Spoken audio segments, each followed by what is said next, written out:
Hi, Founder fans. Jason here. Welcome to Founder of the Day Trivia. Time to do that trivia. Going a little bit late tonight, so we'll see how many people show up. Unfortunately, fortunately, my parents came to town. Unfortunately, got a little bit distracted with them hanging around. That being said, I'm about 6 seconds ahead of you guys this week, so I'll try and be patient as we wait for answers to roll in. With that, we are going to be focusing on the one and only Articles of Confederation this afternoon. Not a lot of questions surrounding that document, so I don't want to talk about it too much, but as you may know, the Articles of Confederation were a firm league of friendship between states that retained their sovereignty. I find it very fascinating that of all the flowery language they used back during the American Revolution, that in the actual Articles of Confederation, they call themselves a league of friendship. Isn't that adorable? With that being said, let me know you're here so I know who's ready to answer, who to wait for. And we're going to pop over here to our trivia screen with our first question. On what day were the Articles of Confederation sent to the states for ratification? With that, I will get the timer going for us. What is it? Timer games. 1 minute. And there we go. We are off. Nick, thank you for coming. Alex, thank you also for coming to hang out. The exact date on this question will be very difficult, but if you can get me the year and maybe even the season, I'll give you credit for the answer. The Articles of Confederation, when were they actually sent to the states for ratification? I will give you a hint. They were originally written, they began being written on June 12th, 1776. The same time that they decided to write a Declaration of Independence in case they needed it. They also decided to write a new government in case they needed it. They also wrote a model treaty, as it was called, in case they needed it. And the model treaty was, here's what we are sending for. This is the treaty we will base any relations with other nations off of. So with that, difficult questions. Okay, Easter. That's what year Easter? Nick coming in, he's got November right. I'll give you that. It is November 15th, 1777. So it was a year and a half worth of debating before they even said, okay, we've got a document here. Let's send it to the states for ratification. Now, with that in mind, I will get rid of this and go to the next question. On what date were the Articles of Confederation ratified? Now, what's interesting about the Articles of Confederation is it worked differently than, say, the Declaration or the Constitution. The Declaration and the Constitution were all signed on the same day. The Constitution, you were either in the room that day and signed it, or you were not. The Declaration, most people signed on August 2nd, 1776, although some people did trickle in and sign that a little bit later. The Articles of Confederation were signed as states ratified it. So if your state ratified the Articles, great. The delegates who were there signed it at the time, and it sat around with a few signatures on it until the next state ratified. Got a few more signatures. So the real question here is, when did the last state ratify the Constitution? Nick coming through with 1781, late 1781. Okay, interesting guess. Just before Yorktown is his query here. It is a little bit of a difficult question because the way it was ratified. Each state ratified it separately, but ratification is when that 13th state finally said, I approve. And that falls on February 2nd, 1781. So not too far off, Nick, a little bit later than the actual date, when Maryland finally said, okay, we'll do it. What is that, 3.5 years after the document was originally sent to the states and almost 4 years after it was first began being drafted, the articles were finally ratified. And it's actually 2 years and 1 day since the 12th state ratified it. So I believe it was Delaware was the 12th state.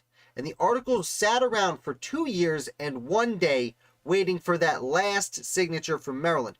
Maryland was, of course, very nervous about Virginia having so much land. See, during the Revolutionary War, Virginia, or what we might call Kentucky today, it took over a lot of land. And it wasn't until Virginia agreed to cede that land, essentially what we now know as the Northwest Territory, to the Continental Congress, where Maryland said, okay, we're fine with Virginia not getting any bigger than that. But moving right along, again, it's Articles of Confederation Day. So, who was the first state to ratify the Articles of Confederation? This one's a little bit tricky. I will note, this state does it pretty much right away. Unlike the Constitution, where a bunch of states, Pennsylvania, Delaware, Georgia, and I believe New Jersey, all ratify the Constitution real quick. This document takes a lot longer to ratify, and there's really only one state that jumps out and says, okay, yeah, we're good with this. We are good with this.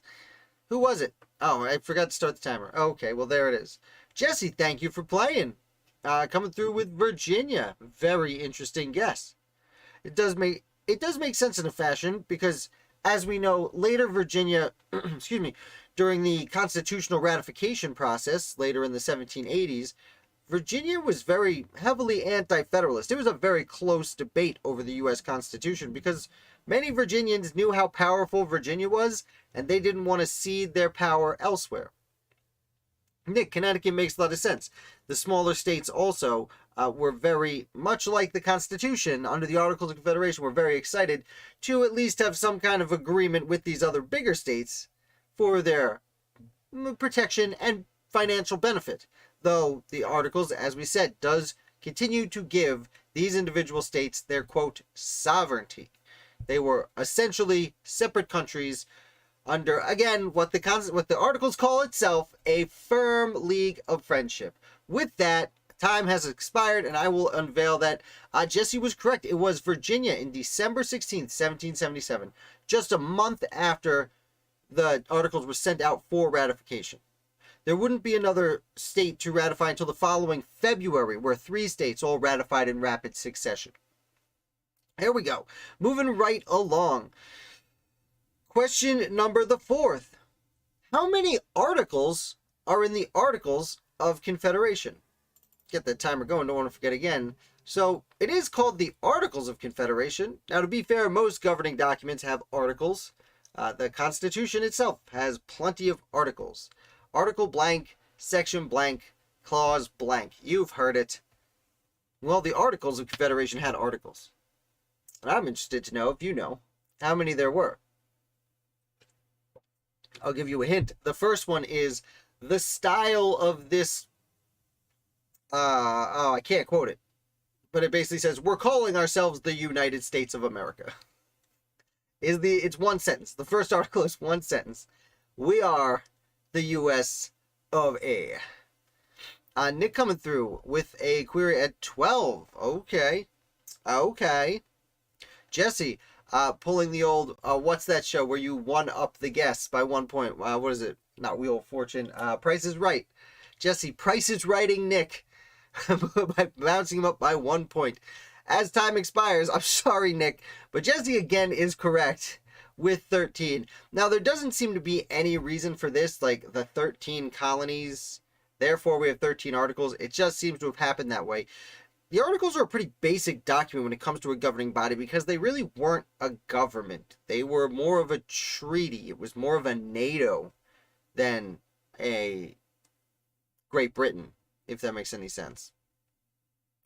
Logan, just in time for the party. Let's go. One next more question.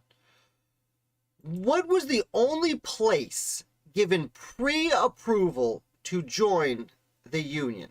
By which I mean, what was the only place that the Articles of Confederation specifically say is pre-approved to become a state? You just got to show up, ratify the Articles, and you're part of the team. No questions asked. Anyone else needs to go through some hoops. But come on in. Logan, interesting. Pennsylvania. I see Nick saying Canada. I will give you another guess, Logan, because all the 13 states we know about, they were already included because they were there creating the document. So I will give you another moment or two to reconsider. That does make sense, because they were meeting in Pennsylvania, and they could have essentially said, Pennsylvania is already in. If the other states want to join too, you got to go through the ratification process. the answer, since time has elapsed, is Canada. Nick is correct. Basically, they were saying, hey, all of the states who are already here and fighting in the revolution, you go home, you ratify, and come back, you're good. You're part of the Union. Also, Canada, you're in. You elect some citizens to form a convention and ratify the Articles of Confederation. Come on in, Canada. State number 14. Vermont, however, Vermont would need approval from the Congress. Kentucky and Tennessee. Everyone else would need approval from the Congress. Now, again, this was first handed out in 1777 in the heart of the Revolutionary War, and they were still trying to win support from Canadian citizens to join the war. So this was kind of a, hey guys, look at how cool we are tactic, if you will. It did not work. Now, Canada would have been a good state to have. It seemed to have been specifically addressed towards French Canada. Canada was much smaller at the time. Nova Scotia and I apologize, Prince Edward Islanders. There it is. Nova Scotia, Prince Edward Island, some of the Maritimes in Canada weren't necessarily what they were targeting, although if they eventually wanted statehood after Quebec had joined the Union, then assuredly they would have found their way in. All right, and with that, I am just realizing we forget something every week, and I forgot to get rid of the names. So cover your screens real quick while we bounce over to our other screen, and I get rid of these names that I was supposed to have gotten rid of before we started. You know, I put the time in. To write all the questions out and get them up here so we can play. And the easy stuff, like removing the answers from last week's game, that eludes me. It's always something, guys. I apologize. Like I said, my parents came to visit this week, so I was a little bit distracted. That's why we're going a little bit late. And look at all these names. There are 56 names I am unclicking right now. All right. And now we're going to name them. You guys can take your hands back off the screens. I'm assuming you played by the rules. I am going to just update our little timer here to say, what do we say, 8 minutes? Did we do it in 8 minutes last week? Guys, the timer is running. What we are doing now is we are naming all of the signers of the Declaration of Independence. Not in any order, and all I need is the last name. Time's running, so whenever you guys want to go, throw out some names. Now, I do recommend we start with the big six. You know, the really famous names that we'll be really ashamed of if we overlook. Go ahead and do that. I see Nick popping up.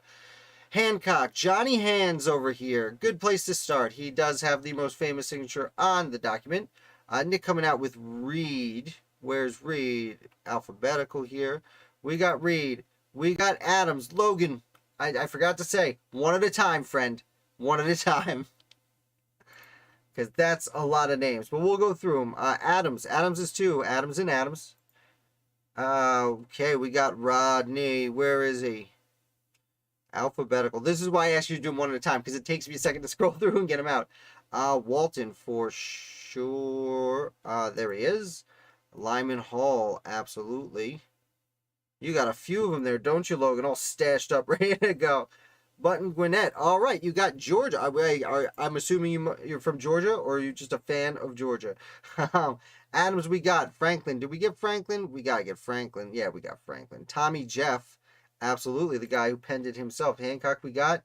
And Kanye West, our guy, is not on there, actually. That is a Always Sunny in Philadelphia joke I just made, if you're not familiar with Madison. No, I'm sorry, Jesse. Madison does not sign the Declaration of Independence. He signs the Constitution a few years later. Thomas Lynch definitely signed this document, though. Livingston, only one of the Livingstons stuck around long enough to sign it. You're going to Bolton's house tomorrow. Oh, that's awesome, dude. You should take pictures. Send it over to us. Clark. Let's see. There he is. Abraham. Penny is not a name. Don't know of that name. Nick, yes. Dr. Rush, absolutely. Williams. There it is. Ross. Here we go. Got him. George Ross? Yeah. George Clymer. Betsy Ross. No, her cousin. I think he's George Ross, right? That's the first name? It's eluding me right now. Penn, for sure. Let's see. Yeah, Logan, you're going to Walton's house, huh? That's really cool. I did not know his house still stood. Unfortunately, living in the north, I don't know as much about the properties that are still around to visit in the south as I do about things located relatively more close to me. Jesse Hopkins is definitely a right answer, and there is another name that's very similar to that. Maybe if Hopkins had a child. Nick came through with it. Hopkins' son, yes. It's called Meadow Garden. The Daughters of the Revolution are unveiling a new marker tomorrow. Oh, really cool. Oh, you should definitely take some pictures. Share with us either on social media or over on the Discord channel. Lee. Yes, there's two Lees. Francis Lightfoot, Richard Henry, the brothers that signed the document. There's at least one Carroll. Charles Carroll of Carrollton. Floyd, yep. William Floyd. Almost said Nicholas Floyd. I think that's his son's name is Nicholas. Stone. Mark Stone from the Vegas Golden Knights. Please do, Logan. That would be amazing. Elbridge Gary. He's got his name here somewhere. Taylor, the immigrant, the indentured servant to sign the Declaration of Independence. Rodney, I think we did pop off Rodney with Logan's spiel at the beginning. Yeah, for sure. Illicit? Is that Ellicott? Chase. There is a Chase. And a Wilson. And there is a Wolcott. Don't you know it's insane? Hughes. Where is he? There he is. Okay, we're cruising along. Harrison. For sure, a lot of H's. We discussed it a few weeks back. H is the most common letter to begin a surname. Yes, Smith is always a correct answer. Hayward, did we get Hayward yet? I don't know if we did not. There he is. Braxton, Jesse coming through with Carter. Brax over here, probably up by the top because it's a B. Okay. All right. We're missing the person who signed all the documents. And that's a very good hint. Ellery is not the hint, but yes, William Ellery certainly is included on this particular list. Huntington, there's Huntington. Sherman, there it is, Nick. He got it. Morris, Robert Morris and Lewis Morris, unrelated, but still very important. Okay, so we've got a bunch of McKean. Okay, you guys are still coming through with him. There he is. McKean's up there. We have two more names that start with M. If you're not on the outside of town, you're in the... Oh, Lewis. Again, not the hint I was giving, but Lewis is certainly a correct answer. The organ that pumps your blood is a really good hint. Here's another hint. Yes, Logan, Middleton. If you're not on the outside of town, you're in the middle of town. Oh, you guys are getting my hints. There's Hart right there. Okay, what about a person who ascends a ladder? I gave it up. I did it bad. You're not allowed to say the word in the hint. A person who ascends a ladder. Paca, for sure. There he is. Witherspoon, who I understand is a distant relative of Reese Witherspoon. I don't know if that's true or not, but I've seen it on several occasions. Yes, Jesse, climber. One who ascends a ladder. It's a good hint. The president in The West Wing, the TV show The West Wing. What's the president's name in that show? I give you this hint every week, and I tell you the answer, and I make a big deal about it. It's time for you guys to learn. What is the name of the president in The West Wing? Representing the character is a fake descendant of a person from New Hampshire. No, Logan, it is not Emilio Estevez. That's Gordon Bombay from the greatest sports movie of all time, Mighty Ducks 2. Yes, 2 is better than 1. Come at me, bro.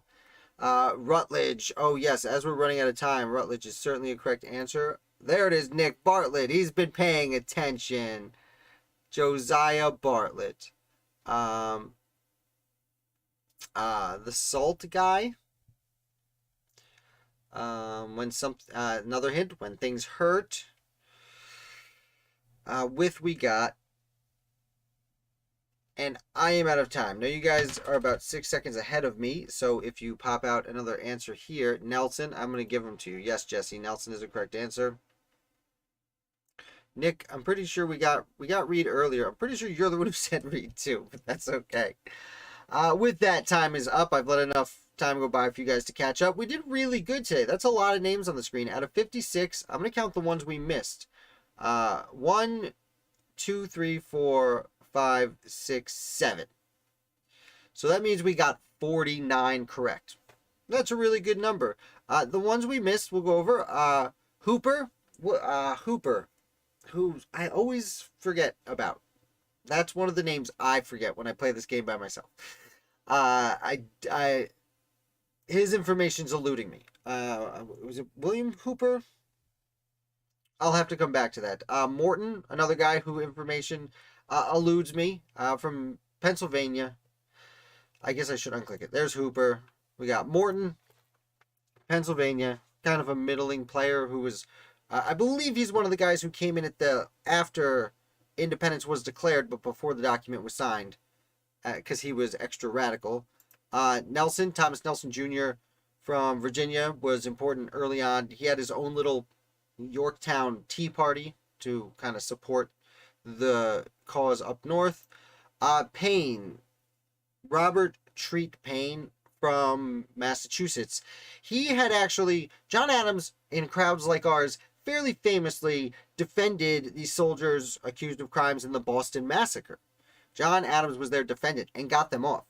The guy chosen to prosecute them was Robert Treat Payne. Now, he failed at his job, but that's because John Adams was a better lawyer than he was, and he's just going to have to learn to live with that. He's always lived in the shadow of John Adams. He signed the Declaration of Independence alongside John Adams.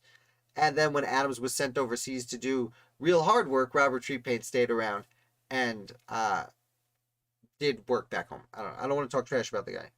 You said Payne. Did I miss it? Nick, where did you say Payne? I don't have the timers up. You did say Payne right after Penn, and that's why I overlooked it. Okay, fair enough. I was wrong. The 2 P's in a row. My mistake. Thank you for correcting me, Nick. That bumps us up to 50. That means we got 50 guys in 8 minutes. Last few here. Stockton. John Stockton. Not John Stockton of the Utah Jazz. Richard Stockton of New Jersey, whose father was John Stockton, who helped found the College of New Jersey. William Thornton of... Not William... Man, I'm forgetting names today. Maybe start at 9:15 is a little too late, because I should have had a cup of coffee at 6. Then I'd be perfect right now. We know for next week. Thornton from New Hampshire, another really important early leader who helped essentially write the Constitution of that state. William Whipple, also from New Hampshire. We didn't get anyone from we got Bartlett from New Hampshire at the 11th hour. So, William Whipple, a favorite of mine. I'm sure you've heard me talk about the Whipple family over and over again. The best assist player of all time. Yes, Jesse. John Stockton is good at playing the basketball. That being said, he's not quite as good as Michael Jordan, and we'll move on. Let's get back to that trivia. This was our last question. We got a whole bunch more questions to do. Who was the first president under the Articles of Confederation? Now, please let me elaborate. The Articles of Confederation, they were finalized in February of 1781 when the government was created. But it wasn't until the following March that they actually became active. And during that time, the Continental Congress elected a new person to be the first president under the Articles of Confederation. Now, not a president of the United States of America in Congress assembled as we know it today. That is the biggest stretch of the imagination Though people like to make that claim, it is not the same office at all. At all. That being said, it was pretty important at the time. They were the ones signing the correspondence and making sure that the Continental Congress was operating appropriately. So, we've got a few here. Oh, we got Huntington's. Oh, and Nick changes over to John Hanson. And then Jesse coming up with everyone's favorite band, the John Hanson Band. And the answer is Samuel Huntington. Nick, you big dummy. You had it, and you panicked, and you lost it. Sorry to offend you, calling you a dummy, but you gotta stick with your gut, man. You had it. Samuel Huntington. We've spoken about Huntington kind of a lot recently. He was came from kind of a smaller family, kind of a nothing family, made his way up in politics, important during the Stamp Act crisis, important during the early Revolution, would later go on to be one of the most important governors of Connecticut. One of the only governors of Connecticut during the Revolution. Between him and Trumbull, they were governors for most of the American founding. But fun fact. Now we're going to our not American Revolution question. Question number 7 every week is not American Revolution related, but it's not too far off this time. Which U.S. president is in the Wrestling Hall of Fame? And what was his record? Now, this is a lot of fun. I gotta start the timer. To be fair, I do have to acknowledge that the record as we know it is approximate, because we're not sure about, there may have been some extra matches that were not necessarily recorded perfectly. We're getting some fun answers over here. We got Teddy Roosevelt. That's a very good answer. Donnie Trump. We don't talk about modern politics on this channel, so I try my best not to. Therefore, none of the answers are going to be a modern president. No, we're just talking about wrestling at large. The Wrestling Hall of Fame, not the WWE Hall of Fame. The Wrestling Hall of Fame. That is a good thing to point out, because if anyone is in the WWE Hall of Fame, it's probably Donnie. And that would be, it's honestly because he would probably be in the WWF Hall of Fame, right? Like, he's been around long enough, right? I know Trump has appeared in WD. It didn't even occur to me. Okay, guys, I'm going to break some hearts here. Nick is the closest, but the actual answer is Abraham Lincoln. Now, clearly I should have specified that it's not the WWE Hall of Fame, and I have enough friends into WWE where I should have known to specify that it's different. It's very specifically the Wrestling Hall of Fame, and they mean more of the Greco-Roman Olympic style actual sport wrestling as opposed to the sports entertainment wrestling. I'm not talking trash, but you get it. I've watched my fair share of WWE. With that being said, now that we've gone totally off the rails with this question, I don't know who beat Lincoln. I don't know the person's name. I should have looked that up. It's a good question. He had approximately 300 matches, and he only lost once. He was legitimately a tall dude, super strong, really good wrestler throughout most of his life, even leading up to his service in the House of Representatives.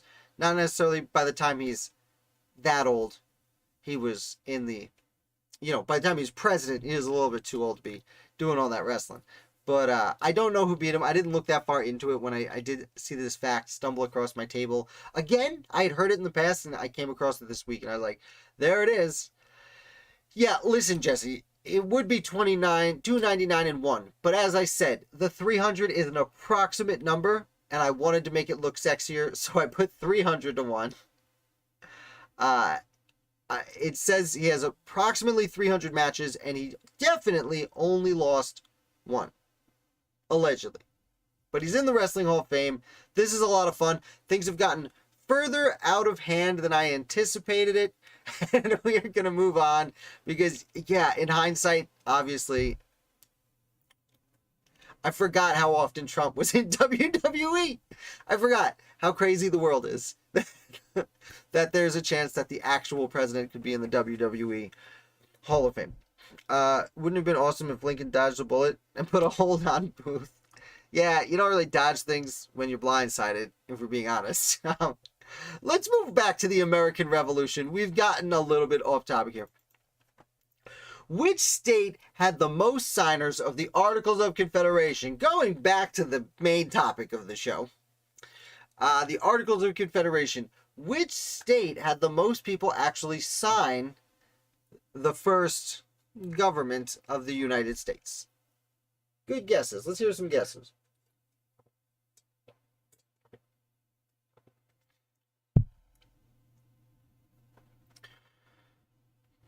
I had some water because of my thirst.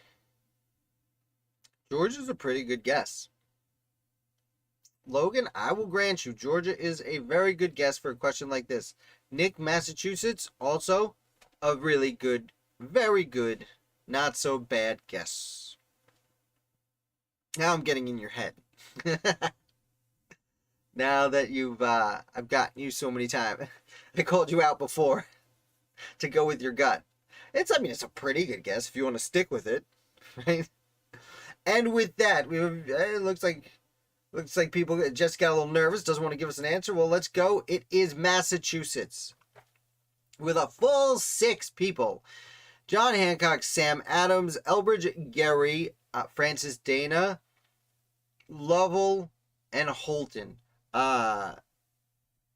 James Lovell, and it's not Nick Holton. That was the guy who played on the Rangers real quick. And that's the name I always go to. These gentlemen from Massachusetts all signed the document when Massachusetts ratified. With that, let's ask another question. Which 3 states had the least amount of signers of the Constitution? I'll clarify.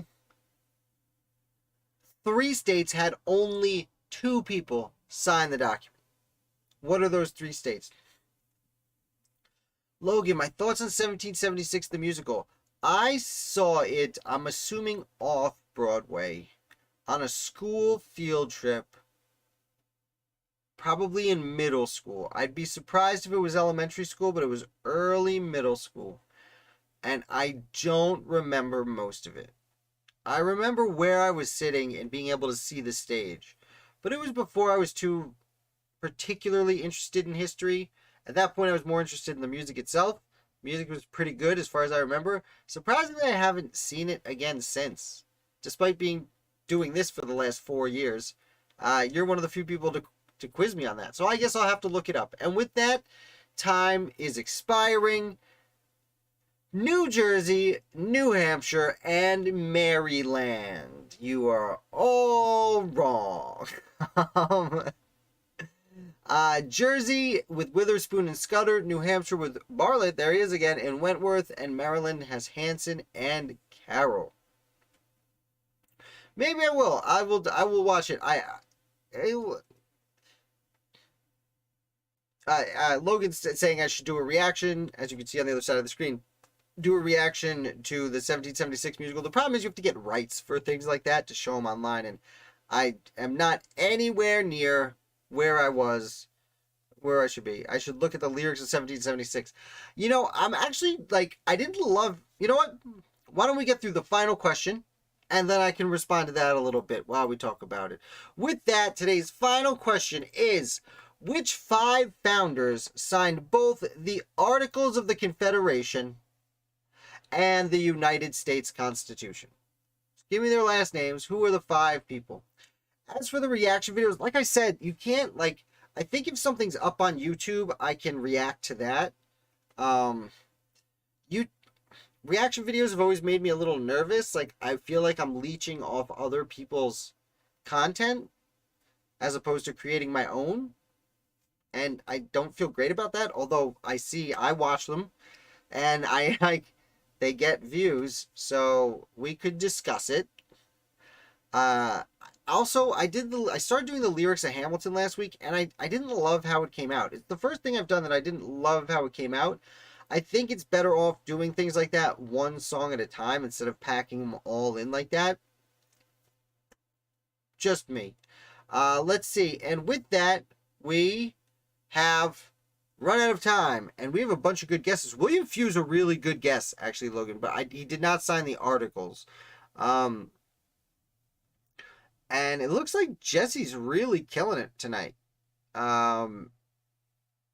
Jesse got it all right. Dickinson, Carroll, Gouverneur, and Robert Morris, unrelated, and Roger Sherman. I do see Nick getting Dickinson and Sherman.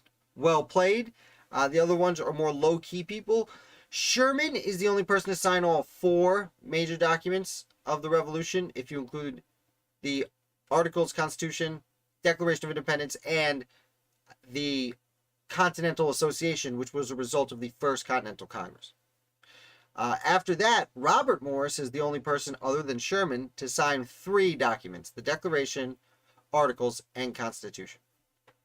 These other gentlemen just 2. What's fun about Gouverneur Morris, actually, and I know it's Governor Morris, but it feels like Gouverneur when I look at how it's spelled. The thing about Governor Morris, he signs the Articles of Confederation as a representative from New York, then moves to Philadelphia and signs the U.S. Constitution as a delegate from Pennsylvania. So he's one of the only few people to sign 2 documents from 2 different states, except, who's over there?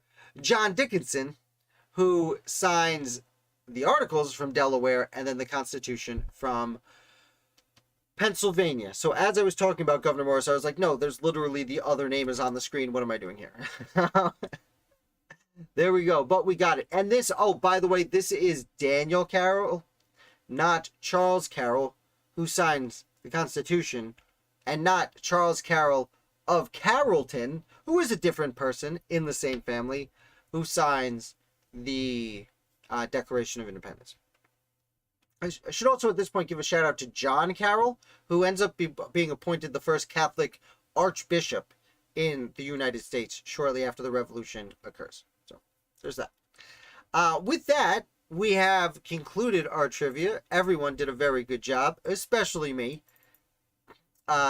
Nick, not so much. Oh, no, I can't. I had to. I'm sorry, friend. I'm just playing along. Let me tighten up this, make it not so blurry as we finish up here. Nick, I'm just giving you a hard time. Thank you so much for coming, and thank you guys for playing. If you want to hit like while you're here, that is the best thing you can do for the channel, because then more people will get the videos in their feed and hopefully come play along with us, and we can build an even bigger community here hanging out. As far as the reaction videos, like I was saying, you guys are asking me to do some reaction videos. I don't love reaction videos because I feel like anything on YouTube is free, and I could just watch it and watch along and discuss, but people worked hard on that content, and like I know there's a bunch of historians. Historian reacts to this video, historian reacts to that, and like power to you guys, do what you want. They have more success than I do. They probably are monetized, you know what I mean? But I would feel like I'm stealing the person who I'm watching, and probably part of the reason for that is, if I were to put on like Hamilton movie and watch it here, or 1776 or The Patriot, I would get sued for stealing their film because it is their brain content that they made up, and legally I can't take that. So like, as much as they are part of popular culture and as much as I would like to discuss it, I can't really. Things like the Federalist Papers I can totally steal because they were written 200 years ago and the copyrights expired. So I can put that on up and talk about that with you guys. It's officially history at this point. Thank you, Logan. I appreciate it. A lot of you guys did. I got a lot of nice compliments about it. I personally didn't feel like it came out exactly as I anticipated. Truthfully, I expected to talk a lot more about the other characters that were left out. Doing the first several songs in Hamilton, reading those lyrics and discussing those, I felt like I was just talking about the same 3 people over and over again and getting more off into topics that they discussed, like slavery and things like that. But, you know, the real story of Hamilton that is left out is like, I'm probably just going to start skipping to the important parts. Like John Barker Church. You've never heard the name John Barker Church if you've just watched the play Hamilton, even though you heard Angelica Schuyler say, I found a wealthy husband. He is not a lot of fun. Well, that guy's name is John Barker Church, and he was a lot of fun. He had to run away from England because he had a ton of gambling debts. He lived under an assumed name in the United States and somehow managed to convince the Continental Congress that he was smart enough to audit generals in the Continental Army. And the first general he was told to audit was the third ranking general in the Continental Army, Philip Schuyler. Philip Schuyler didn't care for this young man who he didn't trust coming around auditing his army while he's trying to win the Battle of Saratoga, and instead, this guy he doesn't trust elopes with his daughter Angelica, and they run to Europe, where after 5 years in France, they send back word, by the way, we're living under our actual name now. And then this guy, John Barker Church, contacts his brother-in-law in New York, Alexander Hamilton, and pays, essentially, Hamilton uses his money and the Wentworth family from Connecticut to start the Bank of New York while he's starting the New York Stock Exchange. So he is not a lot of fun, is not a really fair justification to Angelica Schuyler's husband. So, stories like that. Stephen Price is totally left out of the musical. The musical makes George Eaker look like such a bad guy when he wasn't. He was a volunteer fireman who just gave a 4th of July speech that everyone seemed to like, except this kid Hamilton, this 19-year-old kid who stands up in the middle of a crowded theater and starts screaming at the balcony, "You, Eaker, you were talking trash about my dad." And Eaker's like, "What? No, I wasn't." And everyone in the theater is like, "No, he wasn't." And then they go to the bar down the street to settle things, and he calls him a scoundrel, which is the S word back in the day. Like, you called someone a scoundrel, it's an assault to their honor. Eaker had to challenge him to a duel, and he doesn't just go duel Hamilton's kid.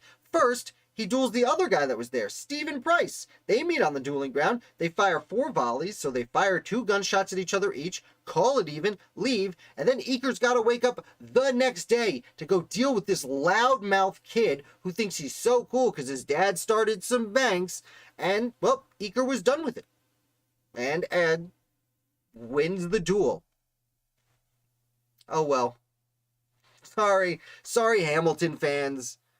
But that's been portrayed pretty inaccurately, if you ask me, who the bad guy was. They say he shoots at 7 instead of shooting on 10. Eaker shoots at 7. No. They didn't count down. They took turns. You decided who shot first, and the other person stood there and took it. And then you stood there while they shot. By the way, George Eaker would die 2 years later of pneumonia that he caught while he was fighting in his voluntary fire department in New York City. He wasn't such a bad guy. See, this is the kind of stuff about Hamilton that bugs me. This is what I thought I'd be getting into when I was reading the lyrics, and it's like, I gotta wait for the second act for this. So maybe we'll go about it a little bit different way.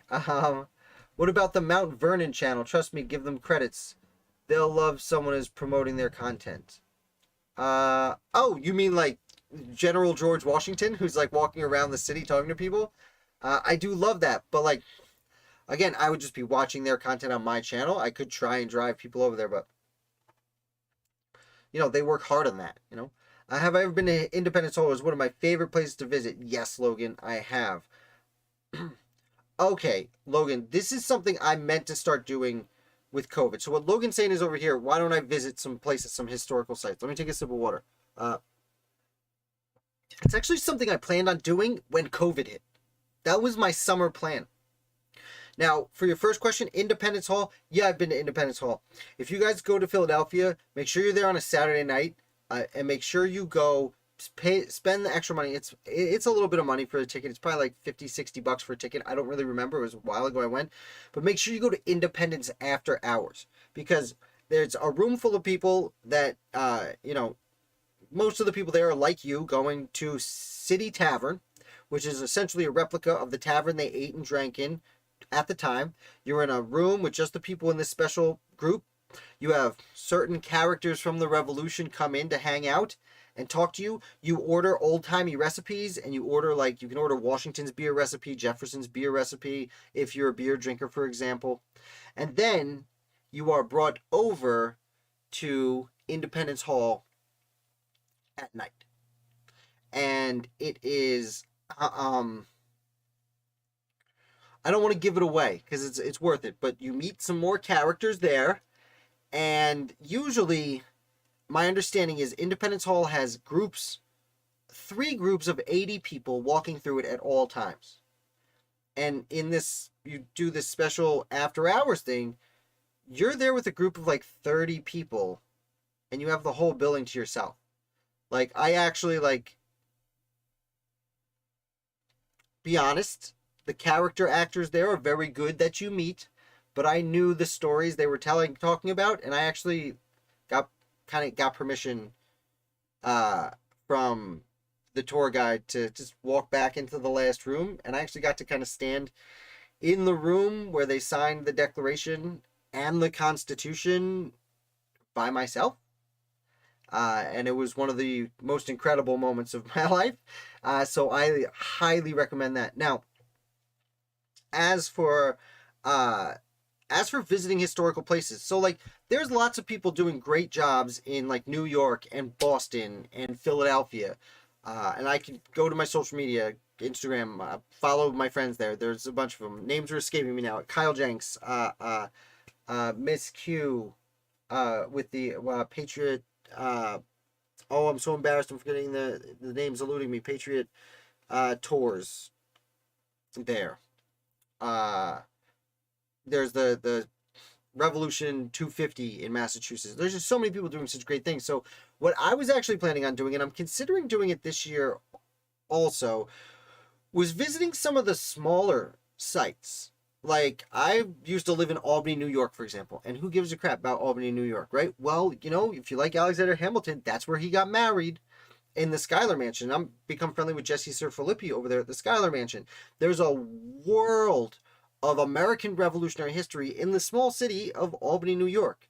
I was thinking, I've been to Portsmouth, New Hampshire, which also is a world of American Revolution in what is essentially a smaller city now, but was a big city then. York, Pennsylvania, and Lancaster, Pennsylvania were both capitals of these United States under the Articles of Confederation. I would love to go find information there. So I have had the idea of visiting historical places, but instead of doing like the famous popular ones, the angle I was going to go with, because the angle I'm interested in is the smaller cities that don't get any play. You know, go to Newburgh, New York, as is the most violent city in the country, apparently. I'm sorry, in the state, apparently, but still.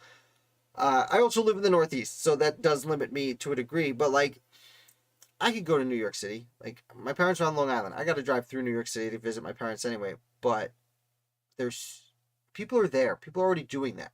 So, you know, finding places, if I go to like Connecticut or Rhode Island, parts of Western Massachusetts, Northern Pennsylvania, those are towns that just don't get the representation that they necessarily deserve.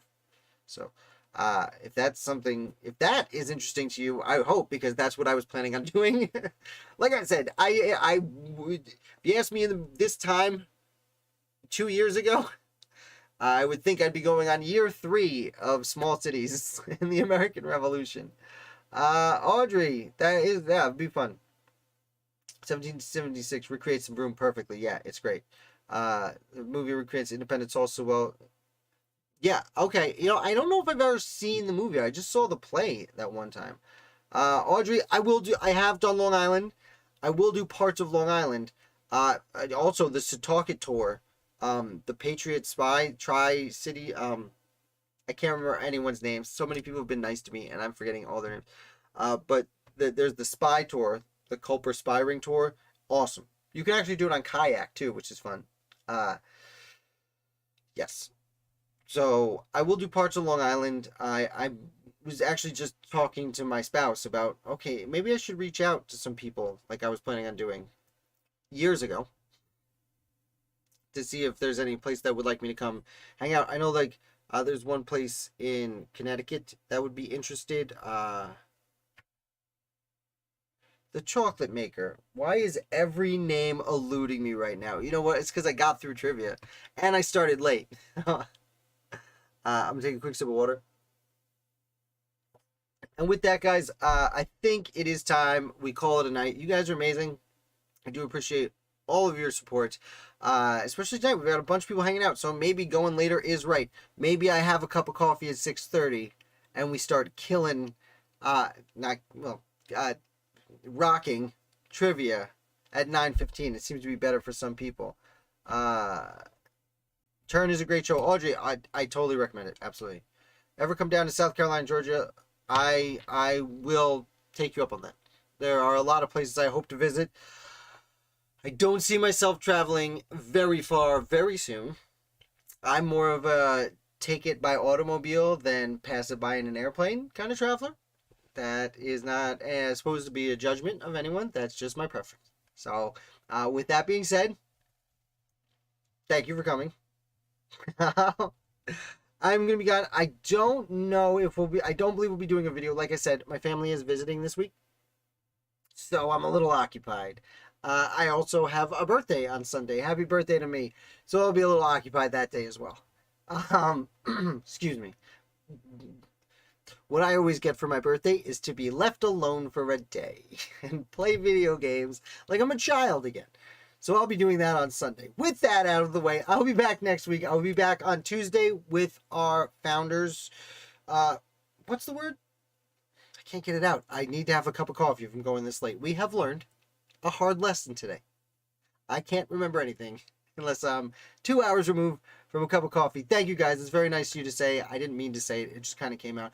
I'll be back on Tuesday. We're going to do Federalist number 33. Keep talking a little trash about Alexander Hamilton and his policies on taxation. With that, I am your humble and obedient servant, Jason, and I will be back with you, as I said, on Tuesday. I hit the wrong button again. You know what? For years and years, see, this is still up from the last time we did the countdown. For years and years, I didn't hit the button wrong. And in the last few weeks, I just got to press up on the keypad instead of pressing down. So I'm going to press up now and be embarrassed as we leave. I will see you guys on Tuesday.